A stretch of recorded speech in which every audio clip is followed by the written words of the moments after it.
धरि लंक जरावा, भीम रूप धरि असुर संहारे, रामचंद्र के काज सवारे।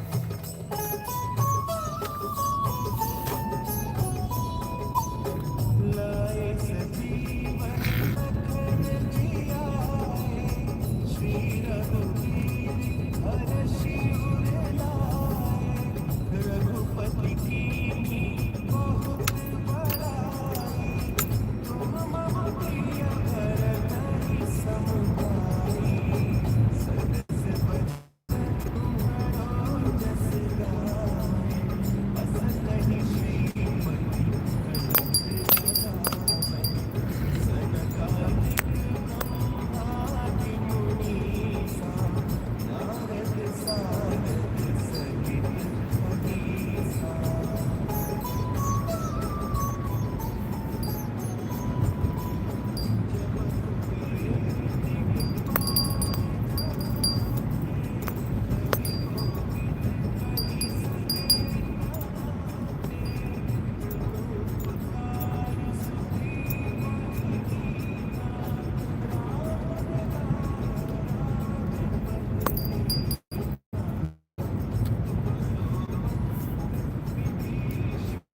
guys for coming to my live.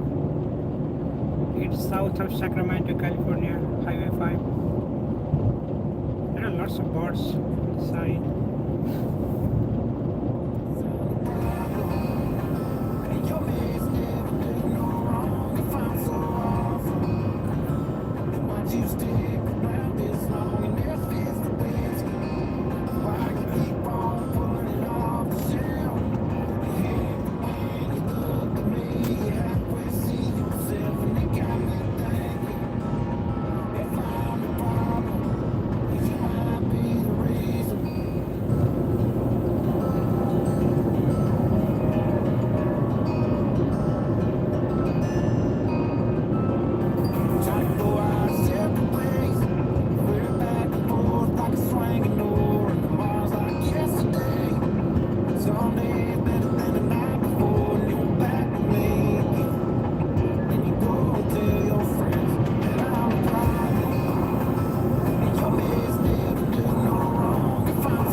I will reply to the comment later, guys. Thank you for commenting.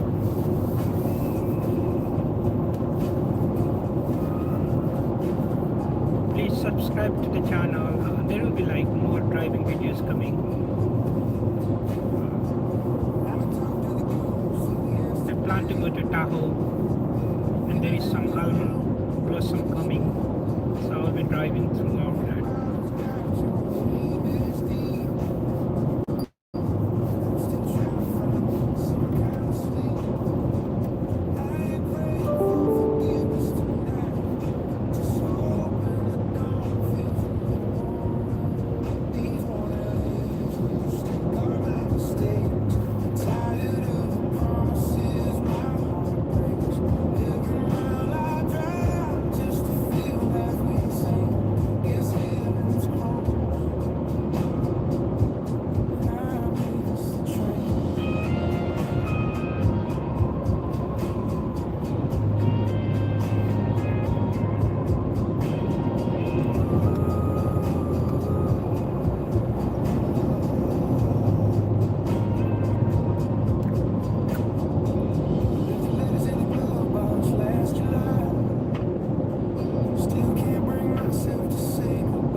buy one Famous Star single, you get a second for just $1. $1. That's it.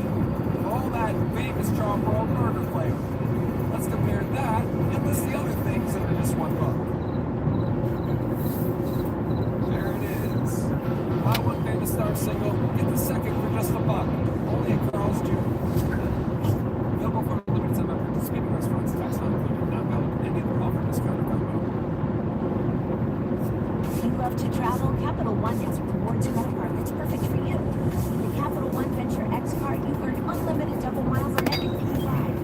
Plus, you get premium benefits and a collection of luxury hotels when you book on Capital One Travel. And with Venture X, you get access to over 1,000 airport lounges worldwide.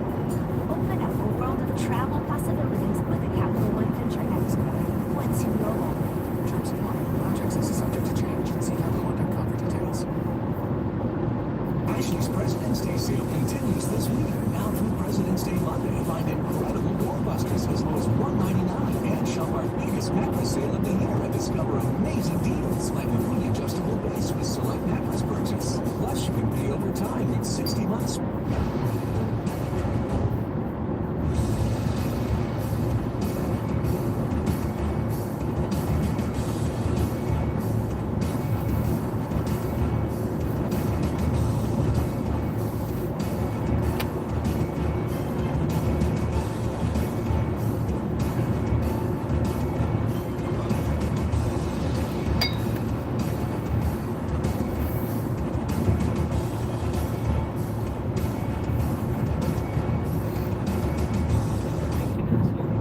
Welcome back. Airbnb shares are taking off after the company beat on Q4 revenue and posted solid earnings guidance for 2026, though it did miss earnings estimates. Our Sarah Isaac spoke last night with Airbnb CEO and co-founder Brian Chesky in an exclusive interview. We outperformed our forecast. We believe that nearly all the outperformance was from innovations. Hard to, it's always hard to attribute exactly, but we think that the vast majority of the outperform is from innovations, and that's why we're able to, for the first time, put out annual guidance, and we have, pretty aggressive outlook for Q1, is because we are feeling a little bit more confident about the momentum of the company increasing through our sustained innovations. Yeah, you say that you expect to grow revenue at low double digits. I think you say at least low double digits. At least. So what is giving you the confidence? What are you seeing as far as the changes?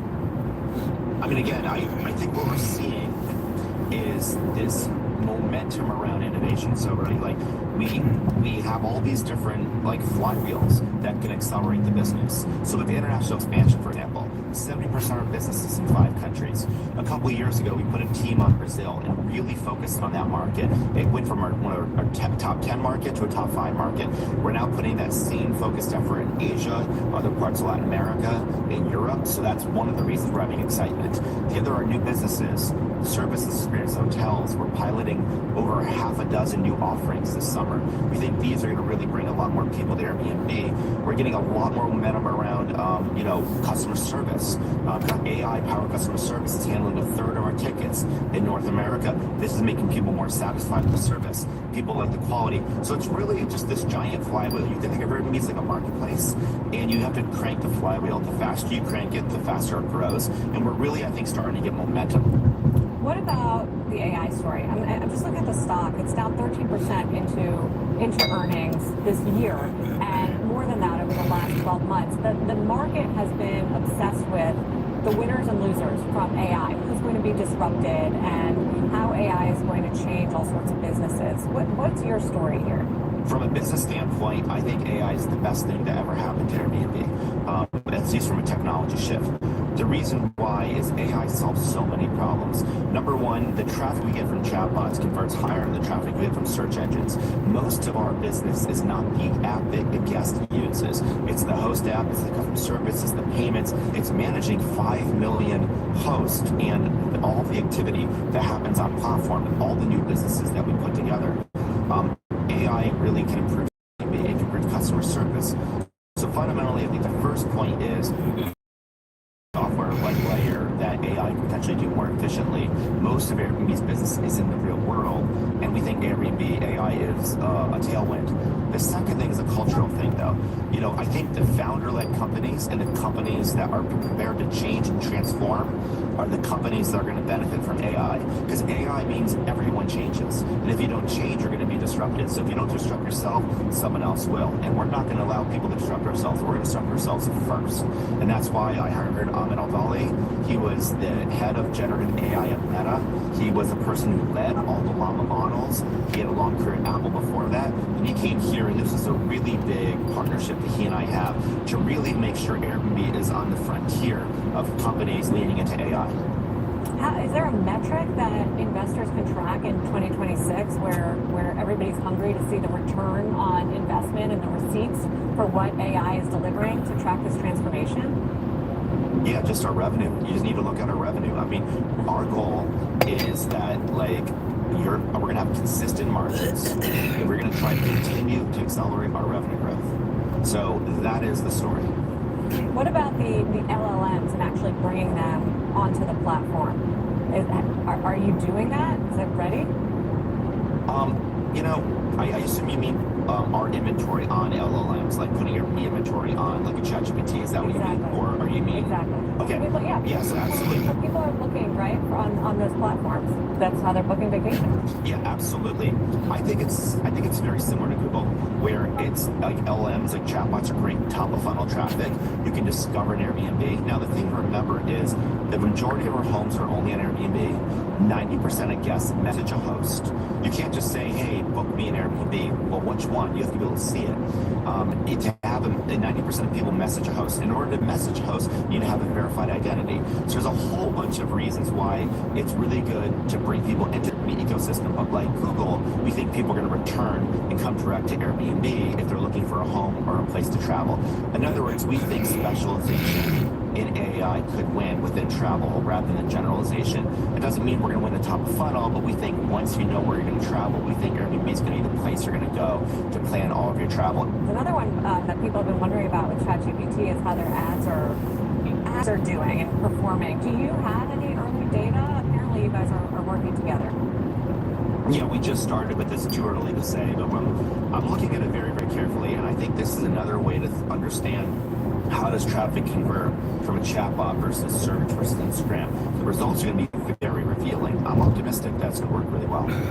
What are you seeing from customers right now as far as their booking patterns? I mentioned the Olympics and these big events as drivers. I mean, how much is that helping the business? And Yeah, what that's a other great patterns question. are you seeing form? You know, yeah, we're seeing a number of things. The first thing we're seeing is, yes, events. I think since the pandemic, it's interesting. I think events are becoming more important in the world. I think there's this yearning. I think that more people are lonely, more people are isolated. There's fewer places to gather. And so I think events are becoming a way that people gather in society more than ever. Sporting events, music events. I think this partially explains the phenomenon of the Eras Tour. I think people love Taylor Swift, but they think they also love gathering together. I think this explains why the Paris Olympics was the largest Olympics of all time. I mean, people love Paris, but they also want to gather. 700,000 people stayed in Airbnb during Paris. We have the Olympics right now in Milan. Bookings are surging more than we expected. The World Cup is coming up in 16 different cities in North America. We're expecting this to be the biggest World Cup ever. I think there's a yearning for people to travel and gather for events. And I think Airbnb is one of the best ways to travel for events. In fact, that's what started. So I think that's one of the big reasons. And then finally, I think you mentioned the World Cup in your list of the global events that have been such big drivers. Are you seeing any anti-American sentiment? We've heard a lot of anecdotal about this, but I do wonder if it's showing up in the way international travelers book in the U.S. No, I'm not seeing it. I actually wouldn't anticipate it. I think the thing about the World Cup, and I think it's similar to the Olympics, is these are fundamentally global events. Obviously, the World Cup's in 3 countries, U.S., Canada, and Mexico. But I think they're ultimately, I think one of the things about events like the Olympics and the World Cup, there's time to put your, kind of come together, many countries coming together. And I think that's kind of the mission of Airbnb. Tonight around the world, billions of people from countries all over the world are living together. I think the World Cup and the Olympics are very similar to the mission of Airbnb, where countries come together and live together.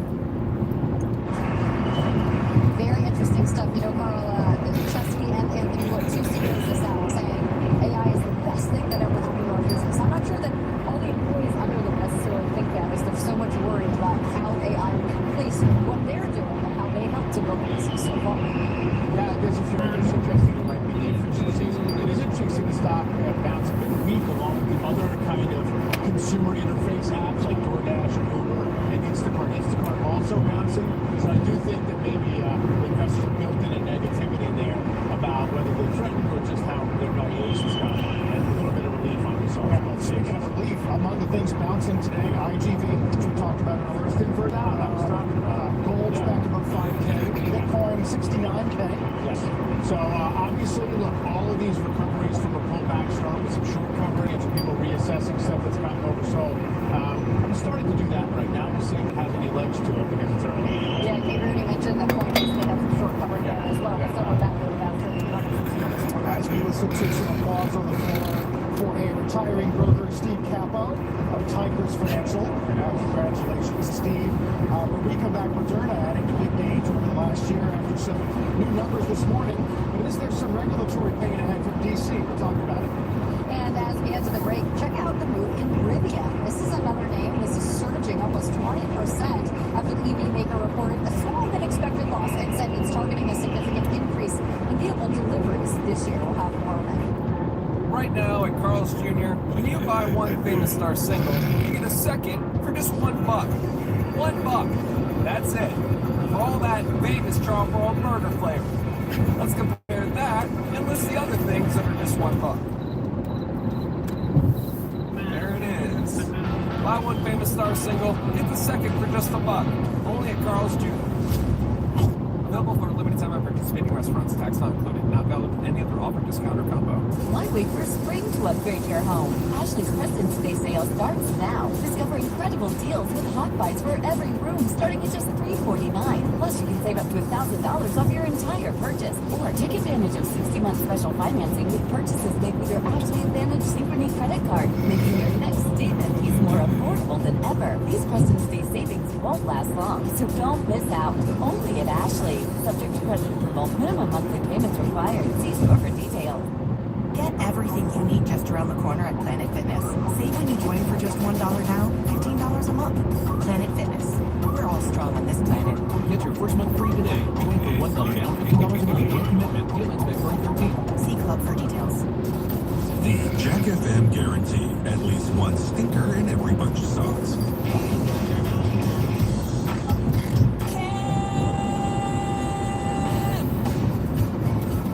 Just search Jack FM on TuneIn to listen. It's been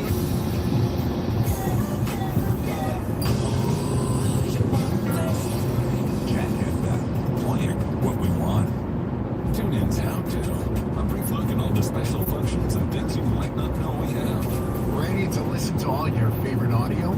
With TuneIn, you can catch your favorite music, news, sports, and more. Anytime, anywhere, across all your devices. From your smart speakers to smartphone. From your car to your TV. With TuneIn, you can enjoy all your favorite stations wherever you are. Plus, you can fire it up with voice command. Just ask your smart device to play TuneIn and start listening.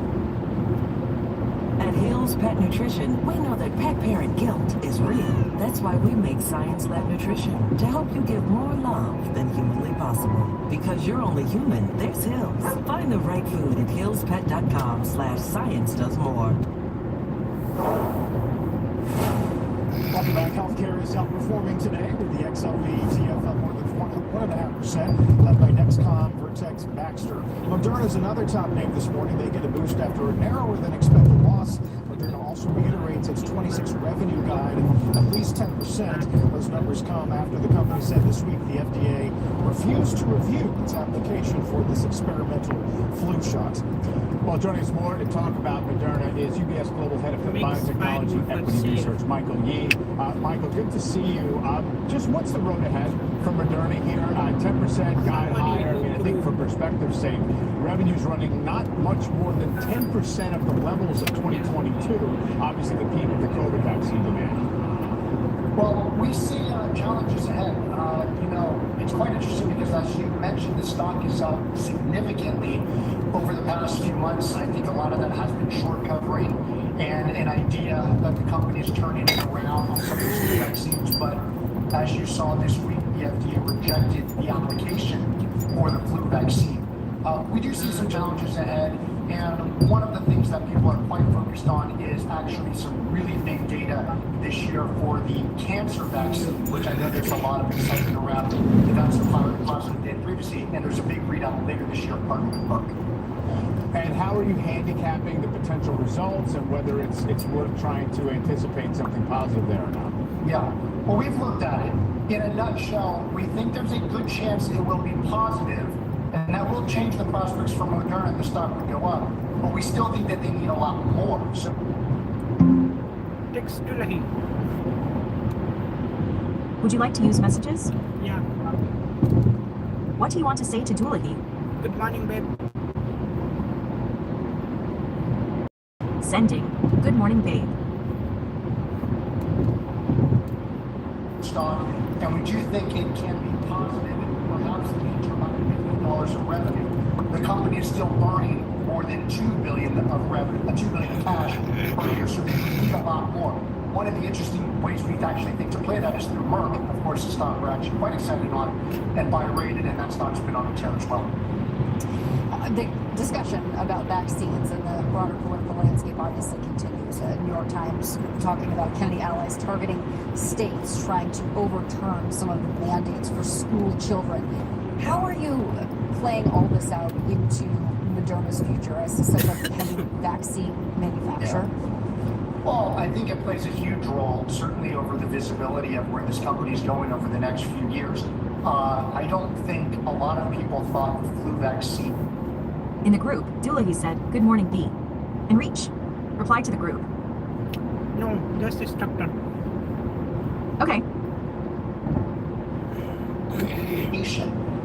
Would be denied this week, and it certainly sets questions around just the overall regulatory environment and the urgency for the government to want to approve some of their respiratory vaccines, and quite frankly send sort of a bit of a negative message in terms of urging more people to vaccinate, which I think is a whole different question. So I think that... Text Doolittle. What do you want to say to Doolittle? 20 minutes to go.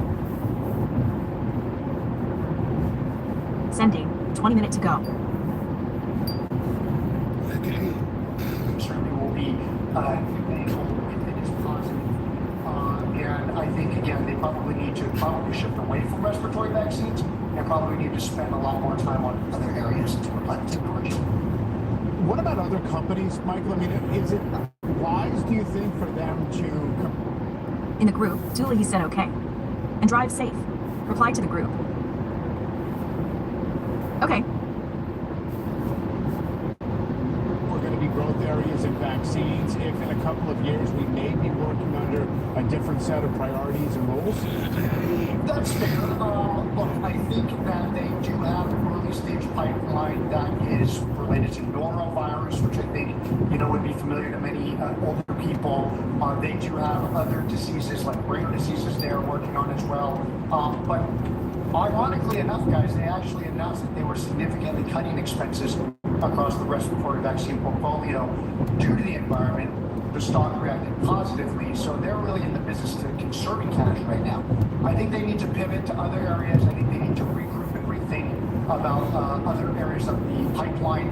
That's why we are neutral rated on the stock. That's why we have concerns about where this is going, and we're quite focused on other areas of biotech. And what are some of those areas, Michael? I was wondering, obviously it's been kind of GLP-1 over everything else, but what's maybe underexploited in this group? Well, let me start by saying two important things. One is pharma and biotech are back. I said that, I think, a few weeks ago when we were there on the New York Stock Exchange with you guys. Pharma biotech continues to react well, as you see today. The investor base out there on Wall Street continues to want to come back to some of these names that have been beaten down and aided.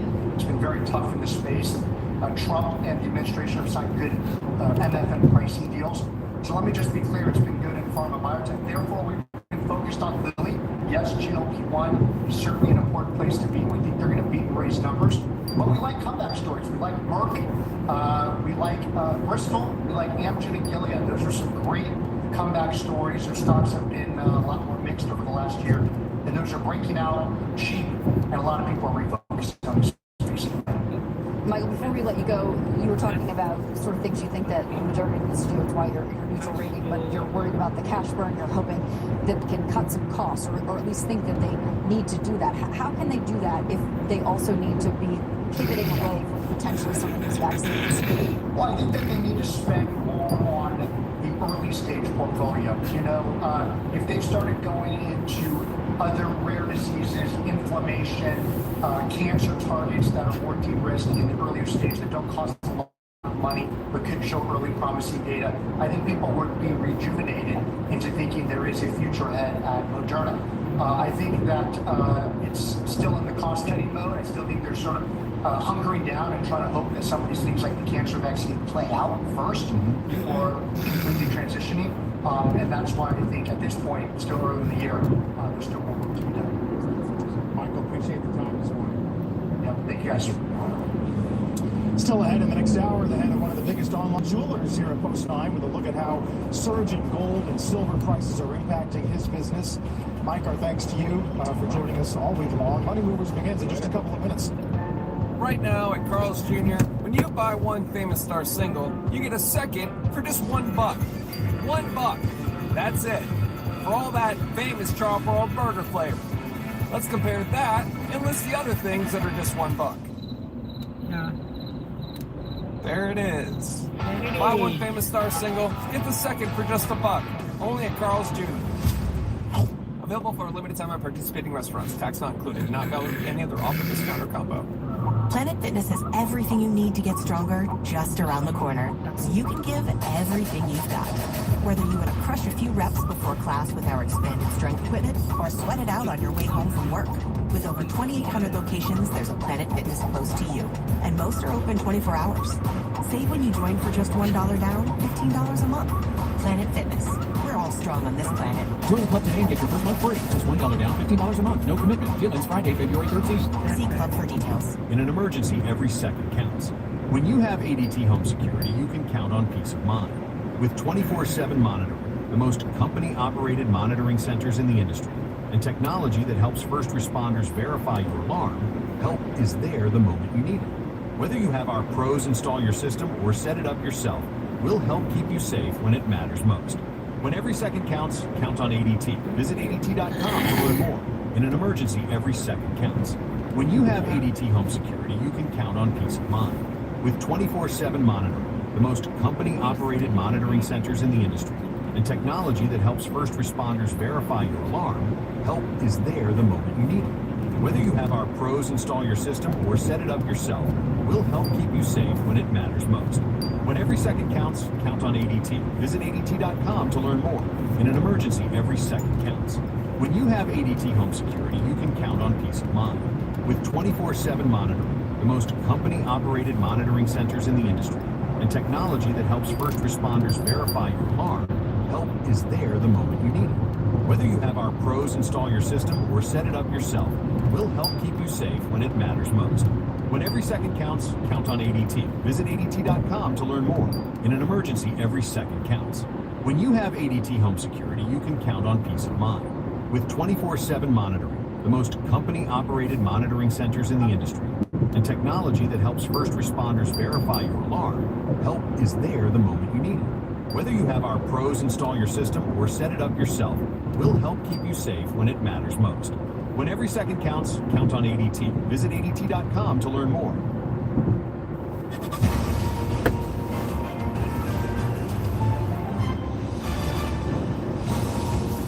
Good Friday morning. Welcome to Money Movers. I'm Carl Quintanilla with Cody Reagan here at Post 9 of the New York Stock Exchange.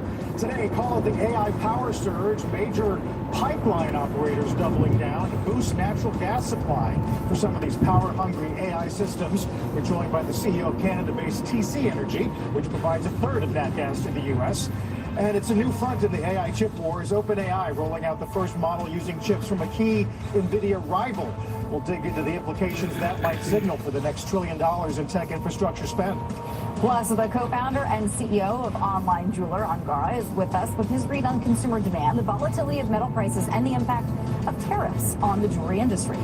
As for the markets, interesting day with CPI coming in pretty tame, managing to hang on to gains, although it's largely on the back of some defensive names.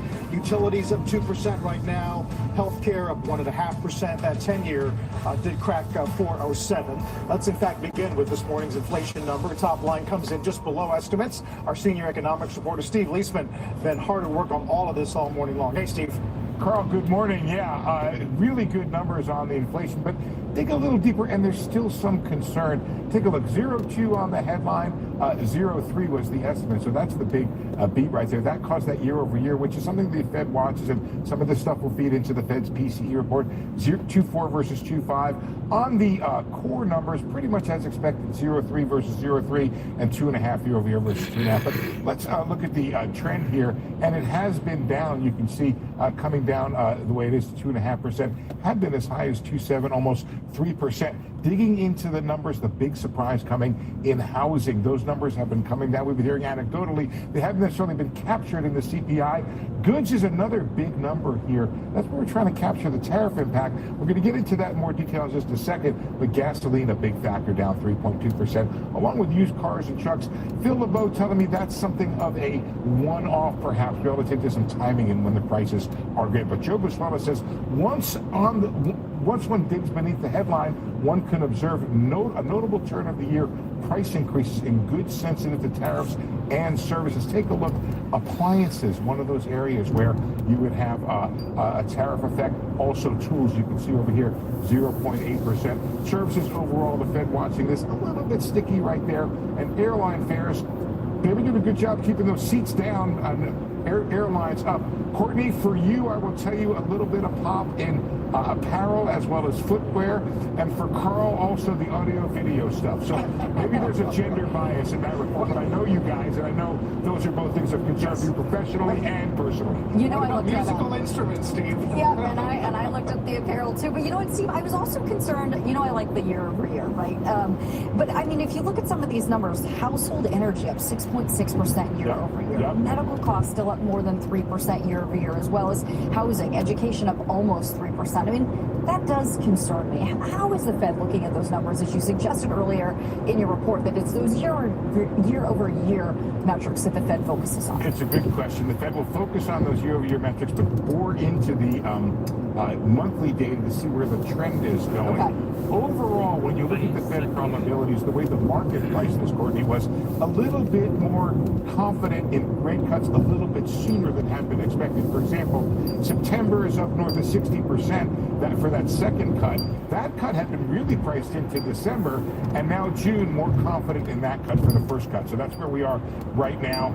You're right. I think this does relax it, but it doesn't make it a done deal, because you have to get these other inflation reports. Also stories, Courtney, that the PCE could be a little bit higher than the CPI. Really interesting stuff, Steve. I mean, obviously, when you look at all those numbers, there's so many things to dig through, and like you said, maybe slightly cooler than expected, but there's a lot of puts and takes in there about housing and medical, you know, things largely out of our control. But thank you so much. So we're going to turn you to some new developments out of D.C. Last hour, you brought us comments from Peter Navarro pushing back against a report that said the White House is considering rolling back some of those tariffs. Bessent had spoken about it earlier. Bring us up to speed. So what happened is I woke up this morning to an FT story, by the way, with 3 anonymous sources. So it seemed like a well-sourced story saying that the administration was going to be scaling back some of the steel aluminum tariffs.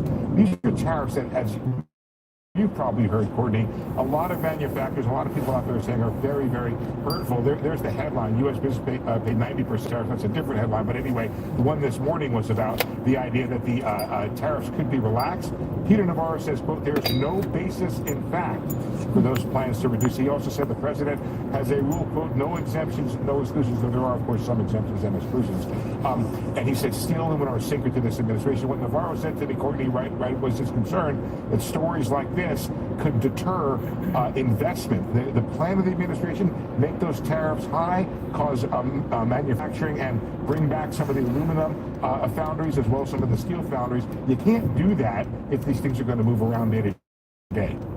Yeah, a lot of discussion about the goods that are consumer facing, Steve, that involve aluminum, and then the difference in pricing between aluminum that's priced here versus London. That's kind of the most obvious clue that tariffs are having some impact.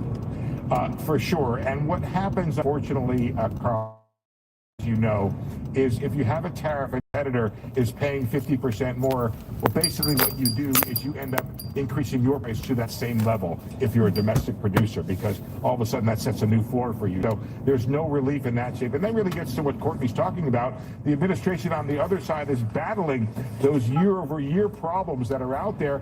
And then, of course, you see the polling data. People are very dissatisfied with the administration's performance on the pricing issue, creating that affordability crisis that everyone's talking about. And that's why that story in the morning in the FT made sense to me, but now we're hearing it's not true. Right.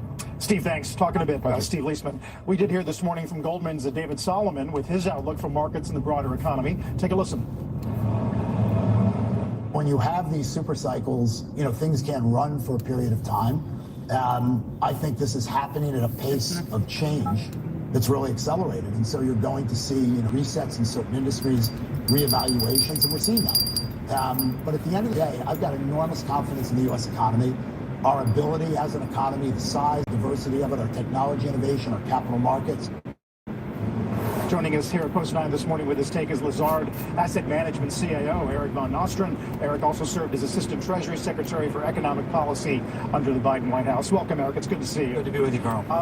So David's been and remains pretty constructive on this notion of a reacceleration. Are you with him?